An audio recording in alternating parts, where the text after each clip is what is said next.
Oh my gosh, where do I start? It's so difficult to explain what an officer does because it's so many different things. So I'd explain the role of an officer as it's kind of like an MP at a university level. So you're an activist, so you're running on campaigns, you're out there within the student body, you're putting pressure on people high up in the university to make change for students. I can come up with the most craziest idea, and as long as I can convince people that it's a good idea, everybody gets on board. It's like mad. The elections are important because you're voting in who's going to be your voice. You're voting in the person you believe will do the best for you. A few things just went wrong on the course and I was sort of like, well, this is completely unfair. Like, we pay so much money to be at university.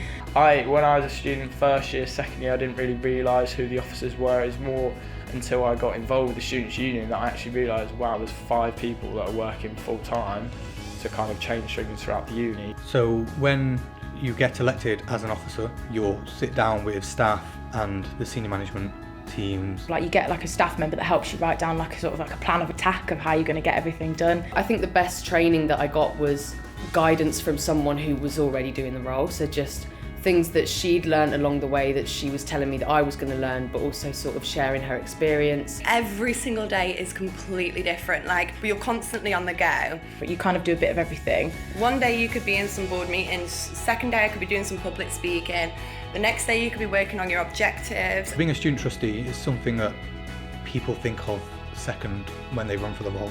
So a trustee is basically, you sort of are responsible for that legal, reputational, financial state of the union. So there's a couple of students that are trustees. We have like the Students' Union used to have like external people that were trustees as well, and you kind of oversee the organisation and you hold the organisation to account on a financial, legal and reputational type of level. None of it's operational, it's higher than operational, it's the more strategic approach. So we would look at, say, the vision for the next 3 years for the Students' Union. So it was really interesting to have that kind of business intake and be able to build on my expertise there. The people in the Students' Union is probably one of my favourite parts of the job because there's so many different characters.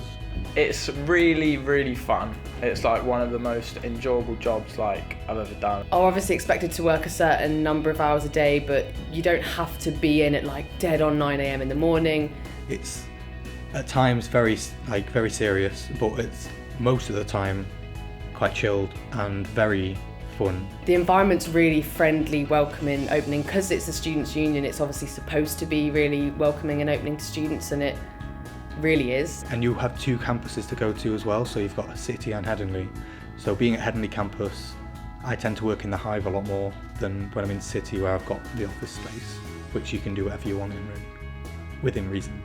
If you're adamant on running and you have this objective in mind that you want to achieve, go for it. I did it all myself. It was really hard work, but I really believed in it. But it is doable, people love an underdog.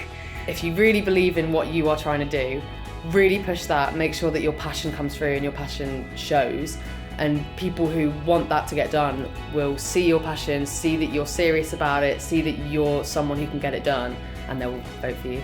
Do it, 100%, just do it.